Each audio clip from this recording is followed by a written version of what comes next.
Cet événement est un événement phare. On espère que les 50 jeunes qu'on a pu amener en ATR de Toulouse et qui feront l'aller-retour aujourd'hui feront connaître le salon, seront aussi émerveillés que moi sur les technologies qui sont mises en œuvre dans l'aéronautique et le spatial.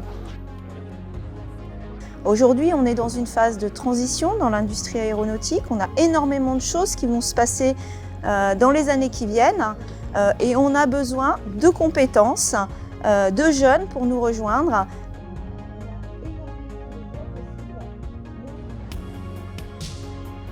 Je suis Manon Van Arendonck, étudiante en première STI2D au lycée Pierre-Paul Riquet, le lycée de l'espace.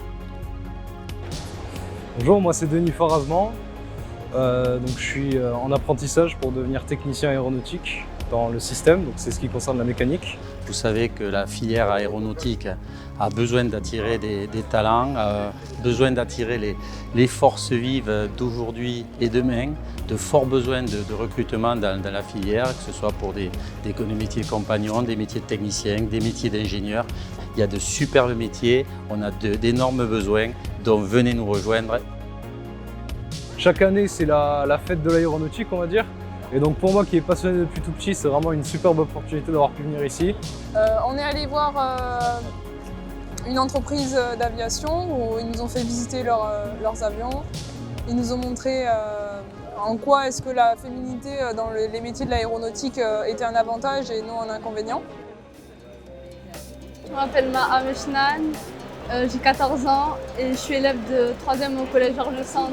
On a fait une activité dans laquelle on parlait des femmes dans l'aéronautique. Ensuite, on est parti visiter des stands en rapport avec l'aéronautique et le spatial.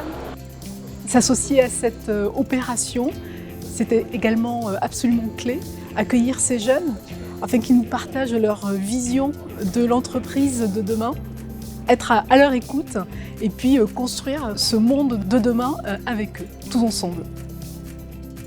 On est allé visiter une entreprise qui fait des matériaux pour les avions avec des pièces, etc.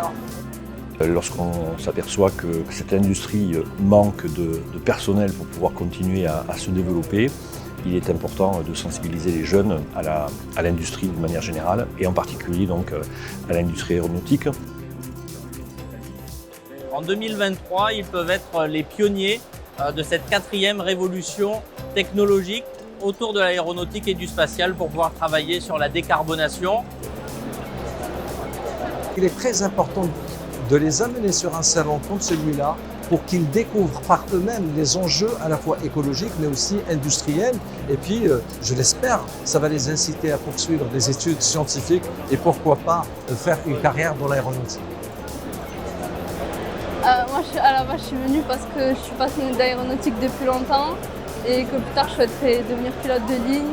Je suis ravie d'avoir pu aujourd'hui accueillir 50 jeunes de notre région, notre belle région d'Occitanie. Je pense que ça a été une expérience assez intense pour ces jeunes. Et surtout, quand même, le clou du spectacle, c'était la découverte des avions, des hélicoptères, des vols, des démonstrations de vol. On a vu beaucoup d'émerveillement dans leurs yeux. Et c'est l'objectif, c'est vraiment l'objectif de cette journée, de transmettre la passion des métiers de l'aéronautique et du spatial. Et je pense que c'est une opération réussie.